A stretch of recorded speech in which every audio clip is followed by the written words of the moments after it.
as I've listened to my colleagues here talking this morning, I just want to remind all of you that in the region where I live, just a few months ago, Deputy Sheriff Sean Riley from the Wayne County Sheriff's Department was shot to death when he stopped for what he thought was a distressed motorist.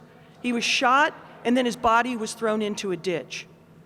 That's just a few miles away from where my daughter and my grandchildren live, and where my son-in-law served as a deputy sheriff for Jefferson County for several years. Today, I don't know if my son-in-law would ever go back into law enforcement again, and that's because of the way we treat our law enforcement officers. And so I stand here today in support of what they do for us, for the fact that they put their lives on the line for us.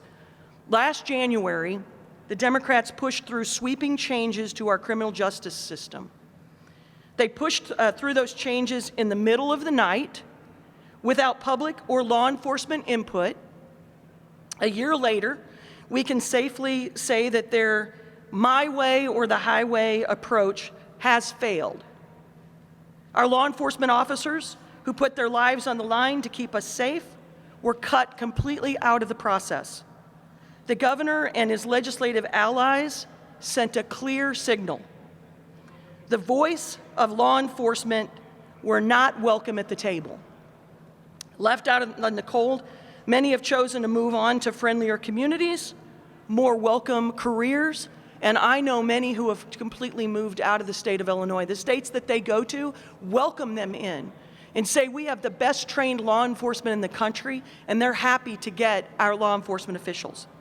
According to the FOP, statewide, we're looking at a 20% vacancy rate at police departments, some with higher vacancies rates and a few with lower. Since the passage of the Democrats' massive anti-police package, 18 sheriffs have stepped down. An additional 26 have chosen not to run for election this fall. Even Representative LaShawn Ford admits that the Democrats have given law enforcement, his quote, a bad hand. And who can blame them for moving on? These men and women who keep us safe no longer feel like they have the backing of their governor and his partisan allies. Our police officers risk their lives arresting dangerous criminals, but all too often these same criminals are released without charges or were mere slaps on the wrist.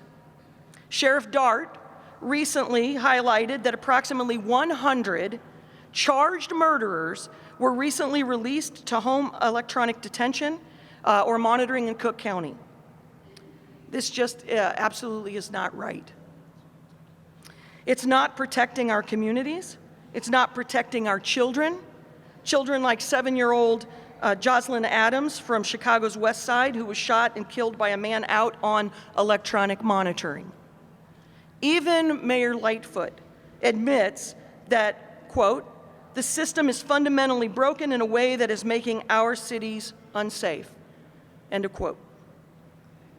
The stats tell a very grim story.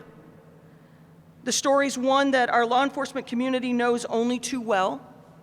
And today you can see behind me that we have many members of law enforcement that are here to join us in this today. They're here today to tell us their stories. You're going to hear it from their mouths.